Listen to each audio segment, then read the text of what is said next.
Hello, everybody, and welcome back to JFK's World, the podcast where I interview entrepreneurs that I know who are doing really cool things and bringing them to you to learn more about them and hopefully get in contact with them if you're interested in learning more about what they do. This is episode 009.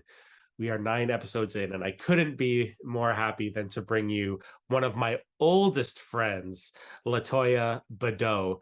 Toya and I go back to the days of elementary school. We went to elementary school together, high school together, and have stayed in contact ever since. And I wanted to bring her on the podcast because not only is she an amazing choreographer and dancer, but her and her husband have also started their own business around dance and choreography called In the Groove Productions. LaToya has been dancing on stages around the world in over 20 countries. She's performed with, just to name a few, Rihanna, Akon, Cardinal Official, Black Eyed Peas, and the list goes on and on. She's been on countless television programs, music videos, movies, and I wanted to bring her on JFK's World to share her story because it's an amazing one to tell. So if you're interested in getting your kids into dance, or need an amazing choreographer, or looking for entertainment industry company, definitely check out LaToya and her husband. Again, that's inthegroove.net. So INTHAGROOVE.net, or MsToya.com, MsToya.com. And I'll see you on the flip side with more information on how you can reach out to her. But now, let's get into the podcast. Enjoy. All right, everybody, welcome inside the podcast. I want to thank my guest, LaToya Bedeau, for joining me today. LaToya, the first thing that I learned in doing some research before this interview was that you actually have a name that you go by in the industry. So I know on social, and your dance students call you MsToya. So I'll probably refer to you as LaToya because that's what I know you as. But why don't you introduce yourself and tell us a little bit about your business endeavor? Awesome. Okay, well, thank you first of all for having me. I'm excited to chat with you today. So I am LaToya Bedeau, otherwise known as MsToya to my students and in the dance world. My husband and I, we do have our own entertainment company. It's called In the Groove. And basically we just hire dancers for different events, stage shows, put on productions. I'm a dancer, choreographer, and instructor, so teaching across North America and overseas, as well as, just giving dancers the opportunity to have an outlet to dance and to further their dance education after growing up in a studio or where they don't know what to do next. We give them the opportunity to dance in shows, dance in movies, on stage, and continue on their dance. Awesome. All right. So just your resume, I'll get into it in a minute. It speaks volumes to yourself, but the fact that you're giving back in this way to up and coming artists is awesome. But me, my podcast, for the people that watch or listen, I always love the origin story and saying kind of where someone came from. And what's awesome about our relationship is we go way back. Yeah. Pierre Laporte days, PLP days, we go way back to elementary school. So why don't you just really quickly kind of run through, where you grew up, educational background, how we know each other, or if you have any memories of me growing up. I think I mentioned it with Tamara on a past podcast. I used to have hair, and you guys can, confirm that. But anyways, why don't you let everyone know your origin story? Yeah, for sure. So grew up in Mississauga, started dance at the age of 3. I've been dancing ever since. Started off with ballet, tap, jazz, continued on like past high school, and then got into the entertainment business. We could go back to that a little bit later. But I know, James, I know you from elementary school, grade maybe 5, 6. Right? Yes, you had a head full of hair back then. One of the memories I remember is actually being at your house, and it's probably Shauna and a couple other people, and listening to 112 and reading like the music lyrics from like inside the little tape cassette sleeves and stuff. Always Yeah. music, sports, we always have a connection there. And we ended up going to high school together. We always stayed in contact. went to your wedding as well. Beautiful Yes. ceremony. Yeah, so I think like our relationship has been pretty constant throughout the years. Like we still keep in touch thanks to social media. It helps a Right. lot. Yeah, so started off really young, got into the dance industry. One of the earlier things that I did was tap dance in a movie with Gregory Hines when I was 15, I believe. Best experience of my life. It was so like it was just it was huge. Sure. I was super young. My parents had to be on set with me because I wasn't of age yet, but like it just opened my eyes to the possibility of dance and where it could go. And that kind of led me into performing more on stage and then finding ways to then help other dancers through our company in the groove also do the same thing. Right. Yeah. I mean, kids these days don't know the struggle about trying to learn lyrics, before, like, because we're talking like pre-internet essentially, Yeah, right? Like we were, exactly. it was a treat to go to the library at school. But yeah, the little tape and cassette things, man, I remember like, trying to learn the moves to like Usher, uh, Yeah. by watching much music and stuff. Yeah, like shout out to, PA days. Like we, yeah, we get together, be dance around, be silly for sure.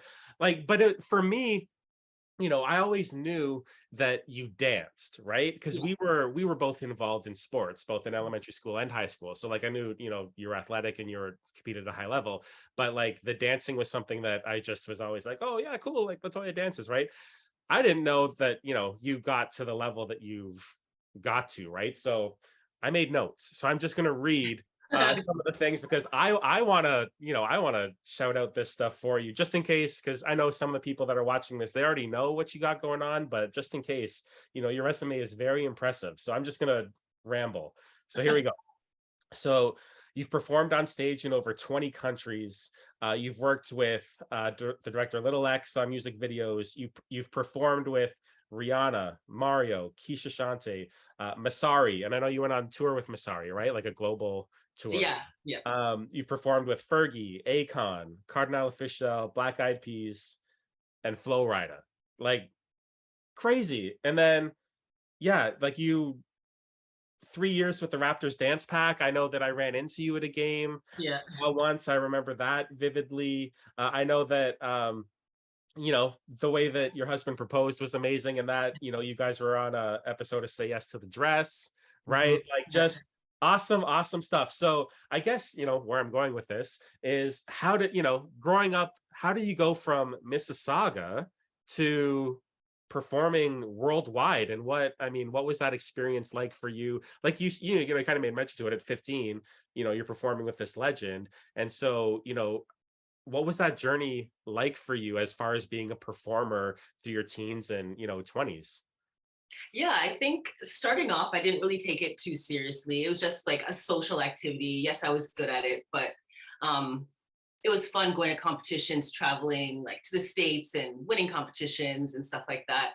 But then after high school, kind of like there's a period where, okay, now I have a boyfriend, whatever. Do I still dance? Whatever. Went to university, and then there's an opportunity where the audition for the dance pack came up. I was like, you know what? I did the junior dance pack a long time ago too when I was younger. Okay. I was like, okay, so let's try out for this, see what happens. So I got it, and then that had like more opportunities coming. So we got to go to Texas for a preseason game. We got to go to Newfoundland for a preseason game. All these little places we got to travel to. You meet new people. You get introduced to different agents and stuff, and then you're auditioning for movies, and that kind of led me more into the commercial world, where then I ended up doing like Say the Last Dance 2 and Honey, dancing in those movies. And then there's opportunities to work with different artists. And that's where Masari came in. And one of the, well, that's why I've danced in so many countries on Right. stage. Because he is Middle Eastern, we've gone to the Middle East, North Africa, Europe, Australia, all over the place dancing. And it was just an amazing experience. Awesome. Awesome. So um we've already dated ourselves. I mean, you brought up 112, I brought up Usher. Yeah. So, you're married, wife, mother, Mhm. homeowner. Yeah. So plant mom, That's plan. something I read too. So why don't you tell us a little bit about that? Yeah, so once we pandemic life happened, Right. we moved in the beginning of the pandemic. So we bought a home, moved at like June 2020. So in the Okay. height of everything, getting the house organized now, buying things. Started off with one or two plants, went to IKEA, cool. Then started to research a little bit more. How do I care for these plants? And I looked, oh, I like the way this one looks. This one looks. Now I have plant apps, over 50 plants. I have a routine every morning where I wake up, I miss them, put on some like rainforest music, talk to my plants because they all have names, Nice. watch them like grow, talk to them through their progress, take pictures, updates. I even have a plant Instagram. It's kind of crazy, but my husband laughs at me all the time because now the house is full of plants, but it's nice. Hey, I'll include that plant Instagram down here. Don't worry. Like there's people. Yeah, I mean, So, I struggle at keeping plants alive. I think I need to learn from your routine. We can talk about that after. But no, that's awesome. Okay, so diving back in. So where did the idea, for In the Groove Productions come from? How did you guys, get started? You know, did you always think that you wanted to be an entrepreneur? Tell us a little bit about that. yeah, I don't know if I always thought I wanted to be an entrepreneur. I just knew that I loved dance, and then slowly after, like getting into the teaching side, and then being able to choreograph like certain artists or shows, I kind of saw that I enjoyed helping others as well. So I guess back in like 2013, my husband and I were doing a few gigs together. We decided to put together like a little video compilation of stuff that like different dance styles that we do. He also does music editing and stuff. So we came up with the name In the Groove just to kind of encompass everything that we do groove wise. So whether it's teaching, performing, his music editing, anything under the entertainment umbrella. Cool. And then we kind of just were like, yeah, this is something that we can kind of push for ourselves and like push us to like our passion project, where we'd want to put on productions and then audition dancers and have like a roster that we can use for when gigs come up, put them on events and stuff like that. So it kind of started back in 2013, 2014, where we kind of had an idea and we kind of just moved through it and then solidified it a little bit later. Nice. And I know that, that's only one of the hats that you wear, right? Is being co-director and owner of In the Grooves, right? Because you mentioned choreography off the top, but you head choreographer for the Toronto Argos currently. Yeah, yeah, Yeah. So tell us about how'd you fall into that, or how yeah. did you? Sorry, So not fall into. How did you end up getting that position? yeah, so back, I honestly, it's connections that you make. Sure. So I'm really big on like keeping the connection open, supporting friends, and always helping out others. And I think that's helped me further on. So with Raptors, I did that for the 3 seasons, made connections, also knew a few girls that danced on or cheered for the Argos. Okay. So they asked if I could come in for a routine, like teach a routine that they'd perform at a game. And then every so often they'd bring me in to choreograph a few pieces. Moving into like 2014, 2015, I got pulled in more by my friend Jory, who at that point was the choreographer and coordinator for the Argos. And she just had me come in and do a lot more routines. And then in 2018, she stepped down and then asked if I would then take over. And it's been great ever since. Awesome. That's great. And then you also do choreographing like at other studios and stuff, and like you're for Yeah, hire as well, right? exactly. Yeah. So um, I teach at a lot of high schools too, high schools, Nice. elementary schools. So like St. Roch in the Brampton area, Cawthra, a lot of the arts schools. So I'll go in during their school year, teach a few routines that they perform at their like dance showcase. But yes, at competitive studios and non-competitive studios as well. Go in for workshops, teaching trios, solos, duets, anything, small groups, stuff like that. Okay. I mean, it's just amazing what you do. Do you, I mean, this is totally like left field question. Do you think that like you could remember routines to like, songs or performances that you did like 15 years ago? easily. I remember my first solo. I remember my first jazz routine, Welcome to Rio. Like all these things are like very vivid in my mind. Everyone makes Right. fun of me because they call me like a computer. So they Okay. call me like dancing was PC, as in like a PC computer. Um, Right. because I remember everything, like steps, like literally I hear the song and I can give you the routine, when I did it, what it was for, how many times we performed, like stuff like That's that. That amazing. and numbers, dates, I vivid memory on that kind of stuff. Awesome. So, okay, so switching gears a little bit. So obviously, I started, this is a side hustle for me. I started it during the pandemic as well. But, in your field, um, it's very hands-on, it's very interactive, right? So can you tell us a little bit about kind of what, having this business and being a choreographer has been like? Because, we're still in the pandemic a little, it's been a few years, but like, yeah, so what was kind of like start of pandemic and kind of going through it like for you? Yeah, so that hit the entertainment industry pretty rough. Yes. So all of the in-person teaching, shows, events, corporate gigs, all that stopped. Right. Like, yeah, so eventually the switch was moved to online, where then students would either tune in like Zoom classes, Google Meet, whatever the case, Microsoft Teams, anything, to then do the dance classes. But I felt like they were in school all day and then to then dance later on through the computer. A lot of studios lost a lot of students and it was just a lot, Right. right? It's like every moment you have to pivot and try to do something new, and then you're back in the studio, then you're not, you're back online, then you're doing hybrid. Some people are still online while you're just trying to focus with people in the studio, staying 6 feet apart. Dance, there's a lot of stuff that there's partner work and Yes. like you're hands on with the students trying to show them things. It was rough, but like luckily we got through it. We're kind of on the brighter side now where events are picking up again and corporate gigs. So like there's a backlog where a lot of people, even like wedding things, everyone's like looking for stuff now. And Yes. you're like in high demand and spread so thin, but try to work it all in and just grateful that, things are opening back up and we can still perform again. Yeah, well, you're right. I mean, it's amazing that you were able to adapt, and we all know how to use all these computer programs now that we Yeah. didn't know how to use before and stuff. But okay, so being in such high demand, obviously, we mentioned quickly, being a mom, being a wife, you obviously have interests outside of dance. So, what are some things that you do outside of your business in your downtime? Besides, your routine with your plants. Yeah. Yeah. So what else do you do in your spare time?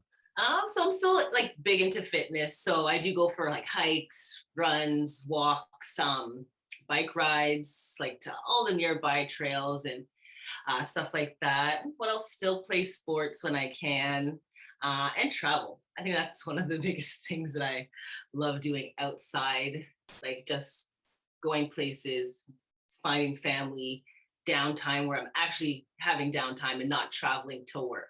Yes. So again, putting you on the spot, um, performed in 20 countries, visited, over 30 countries. Do you have a favorite or a few favorites, or does it depend on the region, or maybe favorite beach or something? I don't know, like uh, let's see. it's I tough, mean, right? it's very tough. Yeah, I would say, I'm not even sure. So thinking back now, when we went to like the Middle East, I could, as a parent, I could see how it could be dangerous. And my parents were like, "Are you sure you're going to be safe?" And I'm like, "Yeah, we're fine. We're good." But like places like Lebanon and Syria, beautiful, Right. beautiful, beautiful, beautiful, beautiful beaches. Like just everything is so nice. Of course, there's areas where, like our hotel, there was like military tanks like watching on the base on the beach and on either side and like just make sure everything is safe. But Right. those places are beautiful. Dubai, another place I want to go back. Hopefully with Shauna and Jackie, we can take a huge trip. Nice. Yeah. But yeah, those places. And then Germany. We used to go to Germany a lot, like 2 to 3 times a year for like Wow. 3 to 4 week spans. Best. Love it there. Couldn't speak the language or anything, but there's like the entertainment culture is huge out there. There's a lot of dance.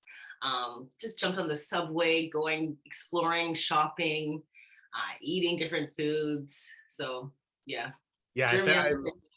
Yeah, I'm definitely excited, being a parent as well, just, when the kids get a little bit older to be able to share that travel because you're right, like everywhere you go here too, right? Like, you notice different ways that people make sure that, people are safe and everything globally. But yeah, I think, it's amazing that through your your profession and your passion, you've been able to visit all of these countries. Like I know when I after university, when I worked on cruise ships for 2 years, like I got to go to places that I otherwise never would have been able to. exactly. And to Yeah, your point, it's like now you can't wait to go back, right? exactly. So Yeah. yeah, the travel bug is something I definitely hope my daughter and my son pick up as well, so that we can enjoy that family stuff together. Yeah, I feel like it's like the best way to learn about other cultures, people, yourself. Like it's a huge educational thing too, like just traveling. Sure. Yeah, right on. Okay. So, people, we know your plant interest, we know your traveling interest. So getting back into the main purpose for here, and that one of those is to kind of give advice to aspiring entrepreneurs. So do you have anything, whether it's through your learning process of being a business owner and self-employed, that you would want to share to aspiring entrepreneurs as they maybe continue, or someone like myself that it's a side hustle right now, who knows what the future holds, but just any of your experiences that you want to share as advice? Yeah, I would say pretty much stay ready. So like always be prepared. Don't be afraid to say yes to those opportunities. Like sometimes we feel like we're not ready or we shouldn't be getting these opportunities just yet. Wait till I'm a little bit more prepared. I know what I'm doing. I think diving right in and taking um, hold of those opportunities, you learn yourself. Like some things you might get wrong, but you grow from those opportunities as well. A lot of the times, like I never thought I was ready to teach. I was like, I'm just going to be a dancer. I'm not going to teach dance. My husband, way back then, he's like, no, this is something that you can do. So just try it out. And then I did it. And I was like, you know what? I really like this. It pushed my creativity. I was able to then create, put things on dancers to see what it looks like. And that was where I got my joy. Like I love performing on stage, but I love seeing my choreography performed as well. Awesome. So what did you to backpedal, um maybe in high school or something, when you thought, well, after dancing, did you think about like another career, or did you like start out in something? Well, like I went to like all through high school, my major was like anything accounting. So I went to start off university, did accounting as my like focus. But then the opportunity to travel came up and I was like, when will I get to travel ever again or go to all these different places? And so that's when I started to pivot. But like I still handle like all our finances for the business and stuff. So that is still with me. Yes, meshing it together. Yeah. Exactly. Yeah. So my husband's very like, I'll do the work and I'm like behind the scenes updating social media, all our finances, accounting work, and doing all that stuff and teaching as well. Yeah, well, I think that's important too, because the point that you made that I love the most is, you can't there's never going to be the perfect time to Exactly. dive in. And for me, like, it was just starting. That was the biggest step for me, was starting this. And then, took a little break when my son was born, but now, we're right back in, and you're episode 9 now. So this is, wild for me. Oh, that's Right. awesome. Thank you. But like, you have a skill set that you can apply, and then what, your husband brings to the table to fill in those gaps as far as being, Exactly. business owners. So that's great. It's like you probably can't do everything as an entrepreneur, but it's like, Yeah. how do I get help? Who can I reach out to for Yeah. help? Because, and you said it too, it's like people want to help. People, it's a community essentially, right? And even, when I'm thinking about people that I can interview for this, thinking about, telling your story and bringing, your story to my audience is just one that I think people will get a lot of value of. So on that note, where can people find out more information about you if they want to reach out about anything that we've discussed so far? Anything that we've discussed. Yeah, for sure. So we do have a website. It is in the groove, like INTHA groove, GROOVE.net. Same thing on Instagram, in the groove underscore. I have my own personal like dance blog as well, or my personal page is Miss Toya Bedeau or MsToya.com. And yeah, you can find us on all social medias. We're also on YouTube. You can just search same thing in the groove. We have videos of past performances. A lot of our stuff online is just what's coming up next, what we have in the works. Yeah, you can stay up to date, stay tuned. We'll be traveling again in the near future, like across North America, doing some workshops and stuff too. Awesome. Well, hey, like I said, I hope that some people reach out to you based on this, because I've seen some of those YouTube videos, I've seen the social media, and I've seen, you're working with all age groups, Yes. and you can tell that it's a passion for you, for sure. So I'll let you get out of here on this. I know, being in demand is super important, Latoya. I appreciate the time that you took to spend with us and with me. And yeah, just all the continued success in the future. Hopefully we can have an update episode Yeah, that'd be awesome. later on. Anytime you guys have some big events coming up, I'd love to be a part, and help share your story. Awesome. Thank you so much, James. It's great catching up, and hopefully we can see each other in person soon. Do Yes, a little exactly. selfie catch up or Loyola catch up, whatever you want to call it. Yes, Loyola, Pierre Laporte, whatever, Yeah, both. All right, Latoya, thank you. Yeah, and we'll talk soon. perfect. Thank you. All right, friends, there you go. Another episode in the books, episode 009 of JFK's World.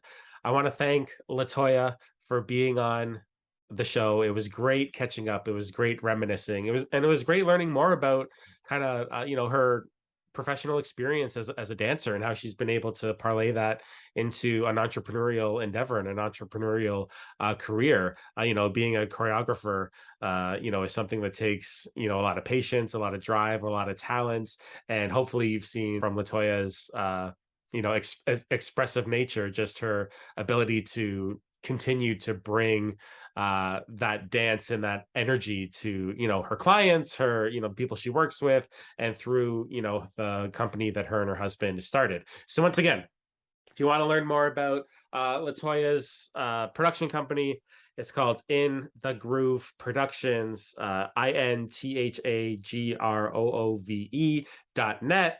Or if you want to find out more information about Latoya, available on all social platforms, you can check her out at MsToya.com. So MsToya.com. Miss Toya Bedeau on Instagram, In the Groove _ on Instagram. They have a Facebook page for In the Groove. They have a YouTube channel, so definitely make sure you check them out. And for me, you know where to find me. My website, JFKsWorld.com. My Instagram page, JFKsWorld _ podcast, and all social media. I'm on YouTube as well. I'm on Twitter. I have a Facebook page as well, JFK's World. So please check me out. Check out past episodes. I have a few episodes in the work with some more amazing entrepreneurs that I know. I want to thank you for your time today in listening or viewing my podcast. It means the world to me. Hopefully you can leave a comment or a share or a like, or hopefully, if you're interested in what Latoya does, that you can reach out to her and make a connection that way. Because at the end of the day, I started this podcast to connect people together, spread that positivity, spread those vibes. So once again, this is JFK. This has been JFK's World, and thank you for letting me be a part of yours.